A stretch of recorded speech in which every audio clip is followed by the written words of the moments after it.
সবচেয়ে বড় তার উপরে কি বড় থাকে? একজনটা 4 ভাই, 1 বছর পর পর হইছে টপ টপ টপ টপ করে 4 ভাই, 4 বছরে 4 ভাই। ছোট থাকতে আমার ছোট ছোট, কিন্তু ঝাঁকা মারিয়ে 16, 18, 20, 22 বছরের সময় 4 ভাই একে ধাক্কায় বিটা হয়ে গেছে। আর 1 বছরের ডিস্টেন্স তো বোঝা যায় না কোনটা বড় কোনটা ছোট। এক মুরব্বী মাইজেজনটা জিজ্ঞেস করছে, তোকে তো সব কাই বাইরে একরকম দেওয়া যায়, তোকে কিন্তু বড় কিনা? কাকা সবচেয়ে বড় আমি, তার চেয়ে বড় মেবাই। সবচেয়ে বড় আমি, তার চেয়ে বড় মেবাই। তাহলে এটা ভাও কথা না? তো সবচেয়ে বড়র বারবার বড় থাকে কে রে? তাহলে সবচেয়ে বড় ইবাদত নামাজ, এর মধ্যে সন্দেহ নাই। দিগের পার্থক্যে আরেকটা আছে ভেরি ভেরি ইম্পর্টেন্ট। নামাজ আমার ইবাদত। এই এদিক তাকান, কিয়ামতের ময়দানে সর্বপ্রথম জিজ্ঞাসা হবে নামাজের। আরে আল্লাহরে খুঁজতি কোন জায়গা যাওয়া? আল্লাহর গণেশের মতো 10 খান হাত নাকি কয় হান হাত তা তো জানি না। শুনছি যে কিয়ামতের মাঠে সবার মুখে আল্লাহ তাআলা নিজ হাতে খানা খাওয়াই দেবে। তাহলে হুজুর গুনিয়ে কোন যে আল্লাহর হাত কয় হান? তোমার ওই আল্লাহর হাত গুনার দরকার নাই, তুমি আল্লাহর এই কুদরত দিয়ে ভাবো কতক্ষণ, তাহলেই তুমি আল্লাহকে পেয়ে যাবা। আল্লাহ তাআলা আমাদের পার তৌফিক দিক। যে কথা বলতে চাইছে এদিক তাকান, এই কুরআনী সংবিধান ব্যক্তি জীবন থেকে নিয়ে, বোঝে না, কুরআনী সংবিধান ব্যক্তি জীবন থেকে নিয়ে আন্তর্জাতিক জীবন পর্যন্ত যদি সেট করতে পারো তাহলে মানব রচিত সংবিধানে তোমাদেরকে কখনো শান্তি দিতে পারে নাই, এখনো পারে নাই, ভবিষ্যতেও পারবে না। আর কুরআনী সংবিধানকে বাস্তবায়ন করো। যেই দেশে কুরআনী সংবিধান বাস্তবায়ন হবে ওই দেশের শুধু মুসলমান না, ওই দেশের অমুসলমানরাও, ওই দেশের প্রাণী জগতও এমন সুখ শান্তি উপলব্ধি করবে, উপভোগ করবে, যা বিগত কোনো দিন দেখে নাই। আমি রাজনীতি করি না, স্টেজে রাজনীতির কথা বলি না, গুবাই লেগে ক্ষমতার সময়ও বলি নাই, এখনো বলি না। আমি শুধু এতটুক বলি যা সবসময় বলি, এখনো বলি। আমার দিক তাকান, বিগত সময় আমরা দেখেছি কমপক্ষে বাংলাদেশ স্বাধীনের পর থেকে নিয়ে যে সময় থেকে আমি বোঝা শুরু করছি সে সময় থেকে প্রায় 50 বছর রাজা বাদশা দেখলাম। আর আপনারা বয়সীরা মুরব্বীরা তো পাকিস্তান দেখছেন, আরো বেশি বেশি দেখছেন। এতদিন কোরআনের শাসন দেখেন নাই, বিদায় কোরআনের শাসনের মজাটা উপভোগ করতে পারেন নাই। কোরআনের শাসনে যে এই আসমানি আর জমিনি বরকত আর রহমত, আল্লাহ কয় লা ফাতাহনা আলাইহিম বারাকাতিম মিনাস সামাই ওয়াল আরদ, আসমান থেকে রহমত, জমিন থেকে বরকতের সমস্ত দরজা খুলে দেব। এর জন্য মোল্লা মুন্সি বসে মিলাদ পড়া লাগবে না, সবে বরাত সবে কদরে কান্দা লাগবে না, কোনো মসজিদ মাদ্রাসায় মান্নত করা লাগবে না, কাবা ঘরের গিলাফ ধরে কাদা লাগবে না, পিসাবরে বাড়ি এনে গুয়ালি বান্ধি থিয়ে মুনাজাত করা লাগবে না। শুধু তুই এই কাজটা কর, আমি আসমান জমিন থেকে রহমত আর বরকতের সব দরজা খুলে দেব। ওয়াদা কার? আল্লাহ মাসে একবার ওয়াদা খিলাফ করে, বছরে 2 বার, জীবনেও 1 বার। নিজেই কয় ইন্নাল্লাহ লা ইউখলিফুল মিয়াদ, আমার আল্লাহ কখনো ওয়াদা খিলাফ করে না।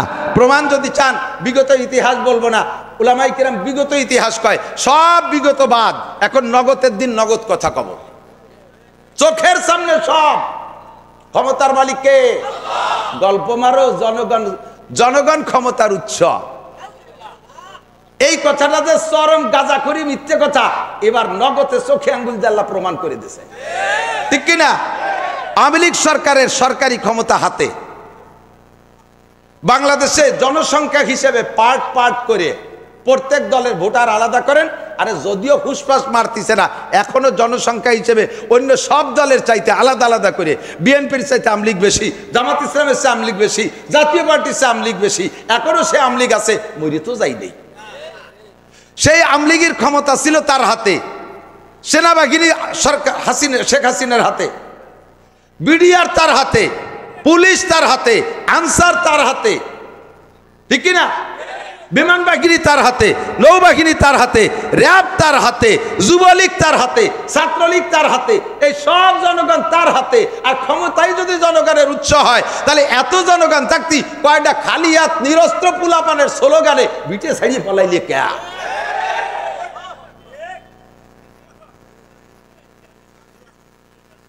জন্মের সত্যি কথা কইছি না? এখনো এই কথা যারা কয় জনগণ ক্ষমতার উৎস, তারাও একদিন দাবড় খাবে। যে এই কথায় বিশ্বাসী তাকে আল্লাহ দেখায় ছেড়ে দেবে, তোর সব জনগণ দিলাম, থাক এবার টেক, তুই কি পারা পারিস। আমি এই যে আওয়ামী লীগরে হিট মারছি না, সকলকে শিক্ষা দিচ্ছি, সবাই ফাতাবিরু ইয়া উলিল আবসার, বুদ্ধি থাকলে এখান থেকে উপদেশ গ্রহণ করো। ক্ষমতা জনগণ, জনগণ ক্ষমতার উৎস না, ক্ষমতার উৎস আমার কে? আল্লাহ যদি ক্ষমতা দেয়, কাম মিন ফিয়াতিন কালিলাতিন গালাবাত ফিয়াতান কাসীরাতাম বিইজনিল্লাহ। বদরের যুদ্ধে মুসলমান 313 জন। কয়জন? 313। তরবারি 3 কেন, জুনাজাত তরবারিও না, গোড়া 3 দিয়ে, উট 2 দিয়ে, খালি মালগুলো ওকে ফিটিয়ে রেনে স্যার, নিজেরা গেছে আইটিয়া। আর মক্কা থেকে আবু জাহেল, মক্কা থেকে আবু জাহেল 1000 সৈন্য আনছে, বাছাই করে একেবারে সবচাইতে তেজি ইসরায়েলি সৈন্য, বাছাই করে 1000। অস্ত্র আনছে মার্কাবা ট্যাঙ্ক, যানবাহন, সাজোয়া যান, শ্রেষ্ঠ ঘোড়া, প্রত্যেকের পাশার নিচে একটা। আর 500 ঘোড়ার উটের পিঠে, 100 উটের পিঠে শুধু যুদ্ধের সরু সামান বয় আনছে। তাহলে এতর সামনে 313 জন মোল্লা মুন্সি, 3 খেন তরবারি, কি ওই কন্দি দেই? কিছু আর কথা? ক্ষমতার উৎস জনগণ নয়, আল্লাহ যে ক্ষমতার উৎস প্রমাণ করে দেখায় দিয়েছে। কিসসা সবাই জানেন, শুধু আমার তরতিবে আসছে তাই আমি ইশারা দিয়ে যাচ্ছি। আল্লাহ পাক রব্বুল আলামিন এই 313 জনের হাতে ওই 1000-এর 70 ডোরের জায়গায় জবই দিয়ে জাহান্নামে পাঠায় দিয়েছে, আর 70 ডারে ধরে গুগু মুড়াই দিয়ে বাড়িতে বাড়ি নিয়েছে। আর কয়টা কোন পাইতে লুঙ্গি খুলি দিয়ে পলাইছে তার ঠিক নেই। সমস্ত মালামাল ফেলাইতে বিল আর আলি সরের পাইতে দৌড়াইছে, খালি ট্যাংটা হইয়ে জুতো ভাই দিতে সময় পাইনি। আর এই উটমুট সব মুসলমানরা দখল করে নিয়েছে। ক্ষমতার উৎস কি জনগণ না আল্লাহ? আল্লাহ তাআলা বলেন, তুমি আমার এই কোরআনী সংবিধানকে সর্বক্ষেত্রে বাস্তবায়ন করো। এরকম চোখের সামনে যেমন এবার দেখাইছি, ভবিষ্যতে বেয়াদবি কেউ করলে তারও দেখাই ছেড়ে দেবো। এর রহমত আর বরকত যদি তুমি পাইতে চাও, তাহলে চোখের সামনে দেখো, আমি টাকা দেবো। যদি কেউ যাইতে চান, আমি সব টাকা দেবো না, আপনিও দেন, আমি কয় টাকা দেবো, আফগানিস্তান যে দিয়ে আসেন। মাত্র 22 সালে তারা স্বাধীন হয়েছে, 22-এর পরে 24, 2 বছর চলে, 21 সালের শেষে 2 বছর, অনলি 2 বছর। এই 2 বছরে আফগানিস্তান 2 বছর আগে কি করছে? রাশিয়াওয়ালা মারছে 20 বছর।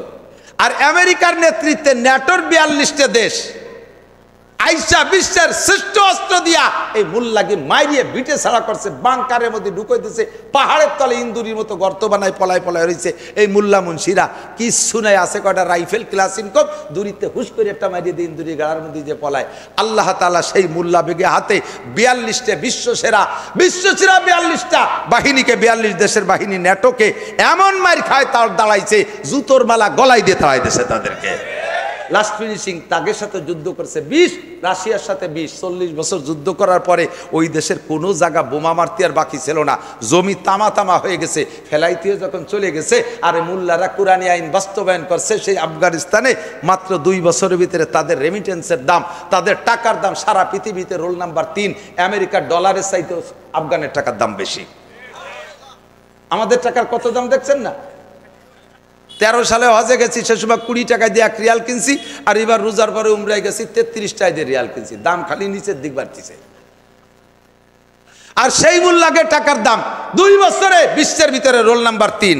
আর একটা খেলা শুনবেন, সেই জমি রয়েছে, গাছপালা যা ছিল আগের ডালিম বাগান, সেই ডালিম বাগানই রয়েছে। গাছ কাটি কুটে নতুন গাছ লাগাবে সে পয়সাও নাই। এর ভিতরে তারা জমি টমি পাইছে, সেই গাছই রয়েছে, তাই পরিচর্যা করছে। আর আসমানের কাছ থেকে চাইছে, আসমানের মালিক তুমি বলছো আসমান থেকে রিজিক আসে, তাই রিজিক দিয়ে দাও। গাছও জমিও সেই আফগানিস্তানের, গাছও সেই আগের ডালিম গাছ, গাছও পাল্টাই নেই। এই গাছে স্বাধীনের আগে, মুজাহিদদের হাতে আসার আগে তাদেরই জমিতে এই ডালিমে, এক গাছে যে ডালিম হইতো 4টে ডালিম লাগতো 1 কেজি হইতে, আর এখন মাত্র মুজাহিদদের হাতে আসার পরে, কুরআনী শাসন বাস্তবায়ন হওয়ার পরে আল্লাহ তাআলা ওই গাছের ডালিম 1 ডালিমে 1.5 কেজি 2 কেজি বানাই দিয়েছে। আফিস সামা'i রিজকুকুম ওয়া মা তুআদুন, আসমান থেকে রিজিক আসে। লাফাতাহনা আলাইহিম বারাকাতিম মিনাস সামা'i ওয়াল আরদ, আসমান আর জমিন থেকে রহমত আর বরকতের দরজা খুলে দেওয়া হয়। আল্লাহ ওয়াদা করেছে, প্রমাণ পাইতে চাইলে আফগানিস্তান যে দেখে আসেন। আল্লাহ তাআলা আমাদের বাংলাদেশকে এরকম নসিব করে, বলেন আমিন। এখন নিউট্রাল, এখন ফ্রি, কোনো সরকার নাই, তত্ত্বাবধায়ক সরকার বা অন্তর্বর্তীকালীন সরকার, মানে আমি আপনার মতো একজন আর কি। আমাকে কোনো ভোট ছাড়া আর কি যা হয়েছে তাই আর কি। তো এখন ফ্রি টাইম আছি, সামনে যে সরকার আসবে এই সরকারটা আমরা ন্যায্য, ইমানদার, আল্লাহওয়ালা, অনেকে আছে কোরআনের নাম দুইয়ে খাইয়ে সংসদে যাইয়ে উল্টো পাল্টা টালটু পাল্টু করবে, এরকম 2 নম্বর হুজুর পার্টি না, কথা কন না কেন? 2 নম্বর হুজুর পার্টি না, 1 নম্বর পিওর মুত্তাকিন হুজুর পার্টি যারা আল্লাহকে ভয় পায়, যারা তাদের মাধ্যমে আল্লাহ তাআলা দেশটা চালানোর ব্যবস্থা করে দিক। আমরাও যেন বাংলার জমিনে দেখি যে সময় মতো বৃষ্টি হয়, 1 পিএজে 1 পোয়া হয়ে যায়। পিএজের এলাকা না, এই দিক দিয়ে পিএজ 1 পিএজে 1 পোয়া হয়ে যায়, 4 পিএজে কেজি হয়ে যায়। এরকম যেন আল্লাহ তাআলা বরকত দিয়ে দেয়, কোন আমিন। তো কোরআন শরীফ সব জায়গা আমাদের লাগে কি লাগে না, এবং প্রযোজ্য। তো সারা কোরআন শরীফের একটা আয়াতকে অস্বীকার করলে আপনি কাফের। এদিক আবার এদিক কয় কি, কোরআনের ভিতরে বাপের পরিত্যক্ত সম্পদ বন্টন করতে যে আল্লাহ তাআলা যে সংবিধান দিয়েছে এটা সঠিক হয় নাই, এটাকে সংশোধন করিতে হইবে। যেদিন এই কাম করছে সংশোধন করিও ছাড়ছে সরকারিভাবে, ছেলেও যা পাবে মাইও। বাপের সামনে ছেলে মারা গেলে সেই ছেলের ছেলেরা বেওয়ারেস হয়ে যায়, এটা কোরআনের কথা। কয়টি হবে না, তারাও পাবে। আল্লাহ তোমার সে কম বোঝে না, বুঝে শুনে সংবিধান বানাইছে। তুমি যদি এর মধ্যে আঙ্গুল ঢুকাই ওটাকে পরিবর্তন করো, যদি এটাকে তুমি রাষ্ট্রীয় সংবিধান বানাও, তাহলে তুমি সেদিন কাফের হয়ে গেছো। তুমি সেদিন কাফের হয়ে গেছো। যে সরকার করছে, কোন সরকার করছে আমি ইতিহাস জানি না, যেই করছে সে সেদিন কাফের হয়ে গেছে। একটা আয়াতকে যদি অস্বীকার করে, আল্লাহ পাক বলেন, আল্লাহ নবী বলেন, মা আমানা বিল কুরআনে মানিস্তা আল্লাহ মাহারিমাহু, কোরআনের একটা আয়াতকে অস্বীকার যে করবে, 6665 আয়াতকে মানে, পড়ে, তিলাওয়াত করে, আমল করে, একটা আয়াতের পর তার অভিযোগ ওই লোকটা যেন গোটা কোরআনকে অস্বীকার করলো। আর কোরআনকে অস্বীকার করা মানে কাফের হয়ে যাওয়া। কথা বলেন, কোরআনকে অস্বীকার করলে কি হয়? কোরআনকে অস্বীকার করলে কি হয়? আর কাফের হলি কি হয়? কাফের হলি কাফের হয় না, কাফের হলে আরো মেলাতে হয়। কি কি হয়? কাফের হলে আপনি পুরুষ, আপনি কাফের হয়ে গেছেন, আপনার ঘরে স্ত্রীরা আবার আপনার আকীদায় বিশ্বাসী না, সে জায়গা মতো ঠিক আছে, দুইজনের বিয়ে ভেঙে গেছে, তালাক দেওয়া লাগে না, আপনার বউটা ছুটি গেছে। এই ছুটা বউ নিয়ে রাত যাপন করবেন, জিনার গুনাহ হবে। 2 নম্বর। 3 নম্বর, এরপরে যদি বাচ্চা কাচ্চাটা হয় তবে জারুর বাচ্চা, হারামজাদা জারুর সন্তান। 4 নম্বরে বিনা তওবায় আবার কলেমা পড়ে মুসলমান না হইলে, আপনি যদি ওই অবস্থায় মারা যান, আপনারা মুসলমানদের তরিকায় কাফন পরানো যাবে না, গোসল করানো যাবে না, জানাজা পড়ানো যাবে না, মুসলমানের কবরস্থানে দাফন করানো যাবে না, তোমারে পাঠাই দিতে হবে শ্মশানে, পুড়াইয়ে ছাই বানায় উড়িয়ে দেবে। এত কিছু হলো কাফের রেজাল্ট একটা আয়াতকে অস্বীকার করলে। এবার আল্লাহ পাক রব্বুল, মনে রাখবেন একটা একটা করে, আল্লাহ পাক কোরআন শরীফের ভিতরে যে বিষয়গুলোকে ইম্পর্টেন্ট মনে করেছেন, ইম্পর্টেন্ট ইংরেজি তো বোঝেন, আমি আবার ইংরেজিতে আলিফও জানি না, দুই একটা শিখি তাই কই, তা আবার জায়গায় জায়গায় ভুল হয়ে যায়, শেষে আবার কমেন্টে মেলা দীক্ষা টিক্ষা দেয়, এই জন্য ছাড়িয়ে দিয়েছি ফেরা ইংরেজি কয়। তো আমার মনে হয় এটা ভুল কই নেই, যেটা ইম্পর্টেন্ট জরুরি, ঠিক আছে নাকি, এইটাকে আল্লাহ তাআলা একটু আলোচনা বেশি করেছেন। যেটা আরো জরুরি সেটাকে আরো বেশি আলোচনা করেছেন, ভেরি ভেরি ইম্পর্টেন্ট, ঠিক আছে নাকি। আপনাকে সে শিখে আবার আপনাকে ফেরত দেই। তো ইম্পর্টেন্ট, ভেরি ভেরি ইম্পর্টেন্ট আল্লাহ তাআলা বাছাই করছে। কিয়ামত পর্যন্ত ফিরাউন মার্কা যত কাফের বিগত চলে গেছে, তার ভিতরে সবচাইতে বড় ধামলা ফিরাউন আর নমরুদ আর সাদ্দাত। এই জন্য আল্লাহ তাআলা সবচেয়ে কোরআন শরীফের ভিতরে ফিরাউনের কিস্সার আলোচনা বেশি করছে, তারপরে সাদ্দাত নমরুদের আলোচনা, এরপরে করছে অন্যদের। কেন করছে? কিয়ামত পর্যন্ত আর তো নবী আসবে না, আর আসমানি কিতাব আসবে না, এক কিতাবের মধ্যে সারিয়ে দেব। কিয়ামত পর্যন্ত বহুত সাদ্দাত আসবে, বহুত নমরুদ আসবে, বহুত ফিরাউন আসবে। সব ফিরাউনরা এই ফিরাউনের কাছ থেকে যাতে সবক নিতে পারিস। ফাতাবিরু ইয়া উলিল আবসার। বর্তমান বিশ্বে ফিরাউন আছে না নাই? নেতানিয়াহু ফিরাউন কিনা? নমরুদ কি বলা হয়, জো বাইডেন ফিরাউন কিনা? হ্যাঁ, নমরুদ কিনা? নমরুদ ইব্রাহিম আলাইহিস সালামের সময় হাজার হাজার শিশু সন্তান হত্যা করেছে। ফিরাউন মুসা আলাইহিস সালামকে দুনিয়া আসতে দেবে না বলে শিশু সন্তান হত্যা করেছে। আর এই শুকর, সাড়ে শুয়োর, লাল চামের শুয়োর, এই শুয়োরটা নেতানিয়াহু 16 থেকে 17 হাজার শিশু সন্তান হত্যা করে দিয়েছে। তাহলে এরা ফিরাউন না? আর আমার খালি ও দেশে পাঠাবো কে ফিরাউন? আমাকে বাংলাদেশেও ফিরাউন আছে না? তো এই সব ফিরাউনের শিক্ষার জন্য আল্লাহ তাআলা এই কিস্সাগুলো বেশি আনছে। 2 নম্বরে, আমাদের মুসলমান হওয়ার পরে সবচাইতে শ্রেষ্ঠ ইবাদত কোনটা? জিকির। মাইজবান্ডার যাওয়া, আটরশি, চন্দ্রপাড়া যাওয়া, সবচেয়ে শ্রেষ্ঠ ইবাদত কোনটা? নামাজ। কয় না কে? না পড়েন না বলে জানেন না, ভর্তি ভর্তি ভুলিয়ে গেছেন সেই জন্যই কর না। শ্রেষ্ঠ ইবাদত কি? নামাজ। এই জন্য নামাজের আলোচনা কোরআন শরীফের ভিতরে 82 বার। কয়বার? 82 বার। ইম্পর্টেন্ট না, এটা ইম্পর্টেন্ট। ভেরি ভেরি আরেকটা আছে, নামাজ শ্রেষ্ঠ ইবাদত কালাম। শ্রেষ্ঠর উপরে কি আর কিছু থাকে? সবচেয়ে বড়, তার উপরে কি বড় থাকে?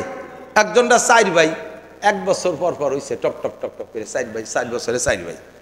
ছোট থাকতে আমার ছোট ছোট, কিন্তু ঝাঁকা মারিয়ে 16, 18, 20, 22 বছরের সময় 4 ভাই একে ধাক্কায় বিটা হয়ে গেছে। এখন 1-1 বছরের ডিস্টেন্স, তো বোঝা যায় না কোনটা বড় কোনটা ছোট। এক মুরব্বী মাইজিজনটা জিজ্ঞেস করছে, তোকে তো সব কাই বাইরে একরকম দেওয়া যায়, তোকে কিন্তু বড় কিনা? কাকা সবচেয়ে বড় আমি, তার চেয়ে বড় মেবাই।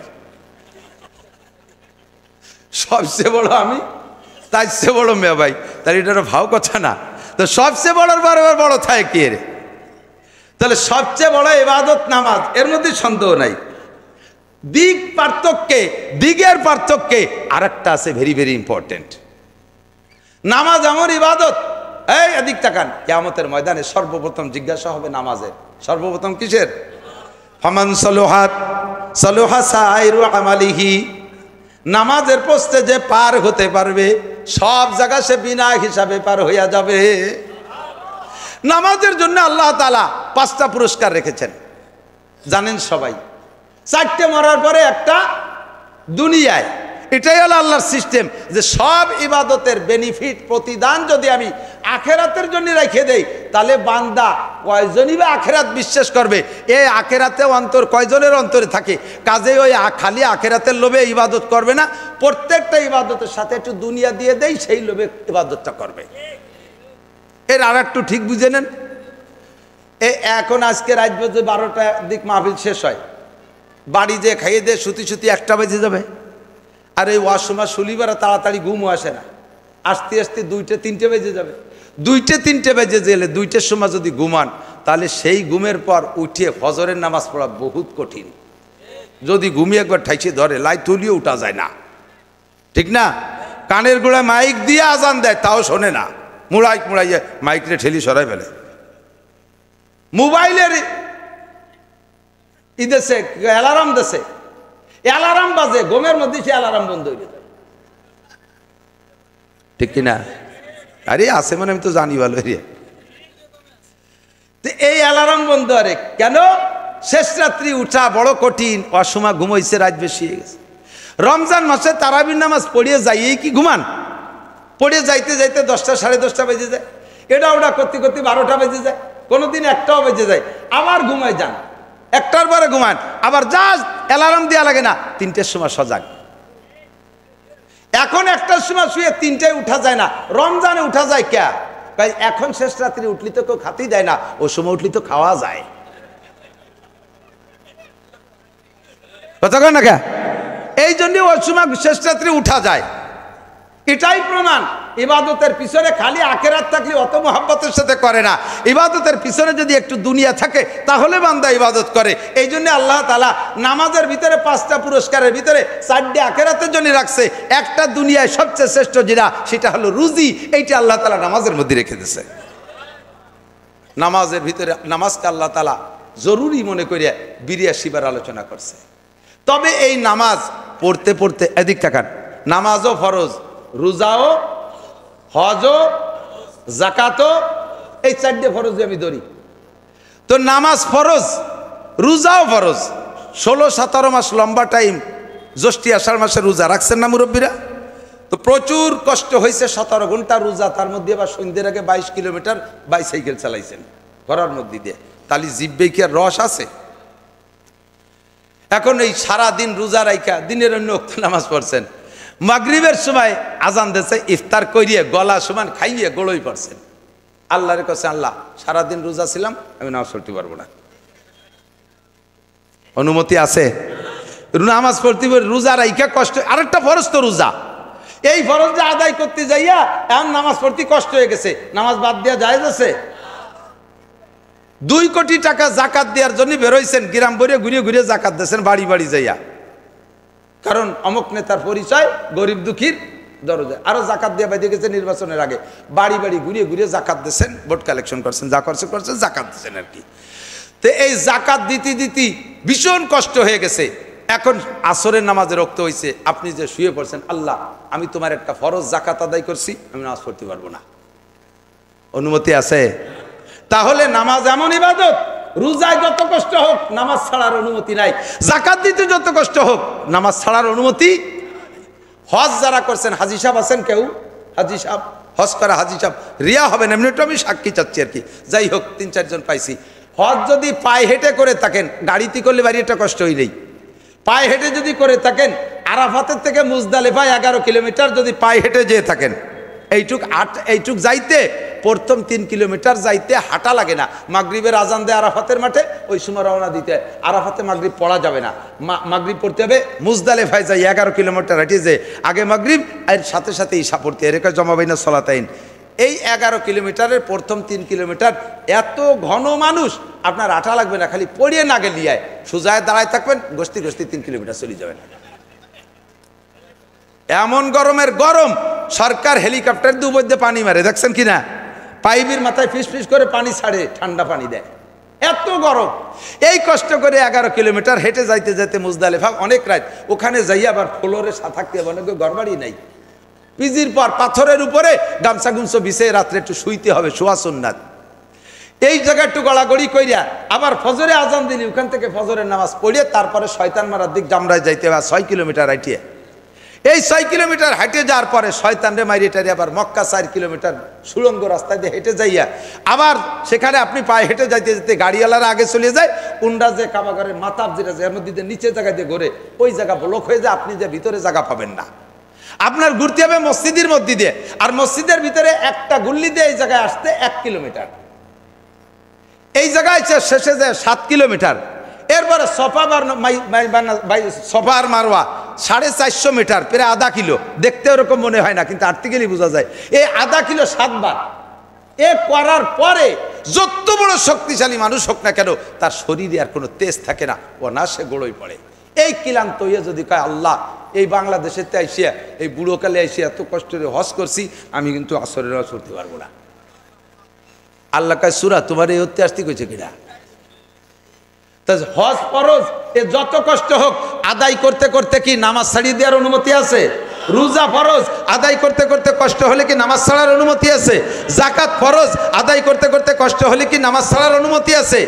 এমন একটা ইবাদত আছে যেই ইবাদতটা করতে যাইয়া নামাজ যে ছেড়ে দেওয়ার অনুমতি আছে। সেটা কি?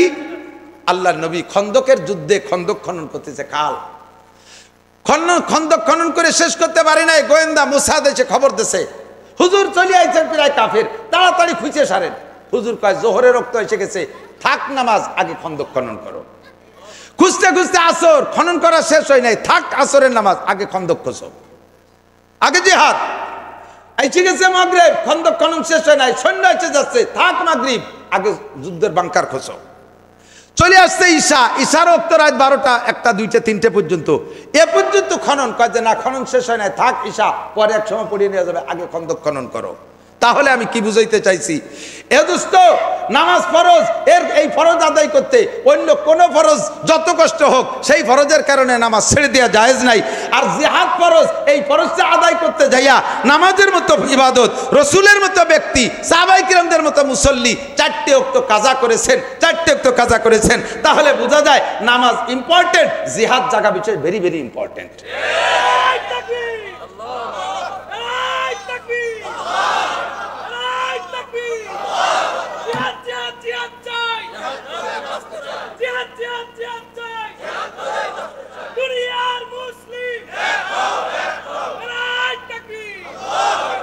এক তো আছে, আর কত একটি হবে? এক হয়ে বসে থাকলে কাজ হবে? দুনিয়ার মুসলিম এক হও, জিহাদ করো। দুনিয়ার মুসলিম, দুনিয়ার মুসলিম, জো বাইডেনের চামড়া, নেতানিয়াহুর চামড়া, আমরাও চামড়া তুলতে যাবো কা? শুয়োরের চামড়া হাত দিতে যাবো কা? ওর গায়ে হাত দিতে যাবো না। নেতানিয়াহুর চামড়া কুত্তয় কামড়া, নেতানিয়াহুর চামড়া নেতানিয়াহুর চামড়া, ওরে সুলতি আমার হাতও দেব না গিন্না আরে, ঠিক কিনা? গুলিয়ে উড়িয়ে দিতে হবে। এখন যদি কেউ জিহাদের আয়াত পড়লে আর জিহাদের আলো, আমি কি বুঝতে পারছি? অযৌক্তিক দলিল আছে না নাই?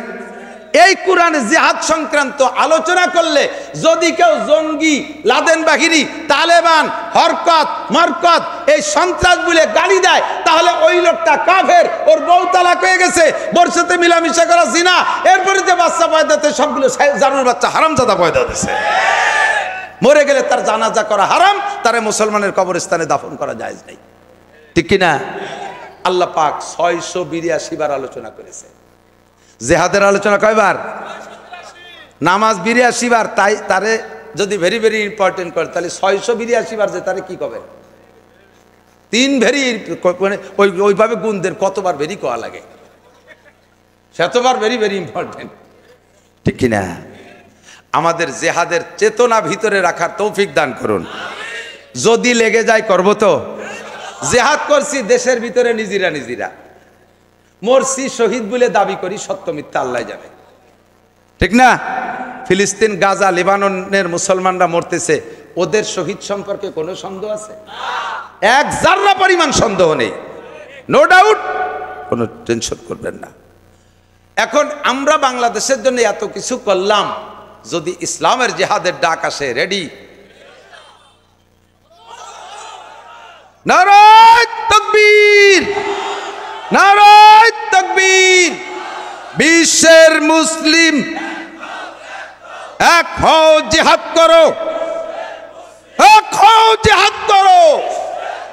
বিশ্বের মুসলিম, ইহুদিদের দালালরা, জুবাইরের চেলারা, খ্রিস্টানদের আস্তানা, কাদিয়ানীদের আস্তানা, হিজবুত তাওহীদের আস্তানা, আহলে কোরআনের আস্তানা। আহলে কোরআন একদল বাড়াইছে, তারা কয় নামাজ 3 ওয়াক্ত। তাহলে ওকে রাখা যায়? ভেঙ্গে গুঁড়োই দিতে হবে না? আহলে কোরআন শুনলি যেন এবার ভুল বুঝেন না। হ্যাঁ, মদের বোতলের গায়ে লিখে দিয়েছে পিওর মধু, হবে? আল্লাহ তাআলা হেফাজত করুক, বলেন আমিন। এই কোরআন শরীফের ভিতরে আল্লাহ তাআলা তাকওয়া কি বলা হয়, জিহাদের আলোচনা 682, যেটা আগে বলছি এটা এসে গেল বললাম। তবে আরেকটা বিষয় আল্লাহর কাছে ও ইম্পর্টেন্ট, সেটা হলো তাকওয়া। সেটা কি? আল্লাহ পাক বলেন এইটা তাকওয়ার আলোচনা আছে 62 বার, বিভিন্নভাবে, বিভিন্ন সিগায়, উলামায়ে কিরাম জানে, বিভিন্ন সিগা, মুত্তাকিন, ইত্তাকু, ফাত্তাকু, এভাবে আইসা তাকওয়ার আলোচনা আছে 62 বার। তাহলে বোঝা যায় এটাও ইম্পর্টেন্ট, ঠিক না? আর তাকওয়া হলো সব ইবাদতের গুড়ার শিকড় হলো তাকওয়া। আল্লাহ পাক ডাক দিয়ে বলেন, ইয়া আইয়ুহাল্লাযীনা আমানুত্তাকুল্লাহ, হে অন্ধ জগতের অটল বিশ্বাসী পাগলরা, অন্ধ জগতের অটল, এদিক আপনারা অন্ধ জগতের অটল বিশ্বাসী পাগল। এ জগতের নাম অন্ধ জগৎ। এখানে বসে কিছু দেখা যায় না। ফেরেশতা দেখা যায়, আল্লাহরে দেখা যায়, জান্নাত দেখা যায়, জাহান্নাম যায় না, পুলসিরাত যায় না, হুর দেখি না, গেলমান দেখি না, জান্নাতের কোনো নিয়ামত দেখি না, মিজান দেখি না, কোনো কিছু দেখি না, কাজেই অন্ধ জগৎ। আবার এই জায়গায় বসে এইগুলোরে পূর্ণ বিশ্বাস করি, কাজেই অন্ধ জগতের অটল বিশ্বাসী। আর এমন বিশ্বাস করছি দুনিয়ার সমস্ত ভোগ বিলাস আর আরামায়েশকে লাথি মাইরা ভিক্ষার থলি হাতে করে নিয়ে ঘুরি। আরে ভাই, মাদ্রাসার উলামায়ে কিরামদের ভিতরে এমন মেধাবী আছে যারা যদি জেনারেল পড়তো, আপনারা যারা জেনারেল পড়ছেন তাদের কোনার কাছেও জাতি পারতেন না। এত বড় মেধারে কাজে লাগাইয়া আজকে বস্তা হাতে করে চাইতে ধান পাট খুদকুড়ো কালেকশন করে বেড়ায়, এর চেয়ে বড় পাগল হয়? আপনারাও মেহনত করলে দুনিয়ার দিকে যদি যাইতেন, দুনিয়া হারাম পন্থায় যদি কামাই করতে যাইতেন, লাখ লাখ কোটি কোটি টাকা আপনারাও অবৈধ পন্থায় কামাই করতে পারতেন। আল্লাহকে অন্ধ জগতে বৈশা অটল বিশ্বাস করেন বিধায় হারাম পন্থায় যান নাই। এই জন্য আপনারা এত কিছু পাইতে যে ছাড়িয়ে দেয় তারে পাগল ছাড়া কিছু বলে না।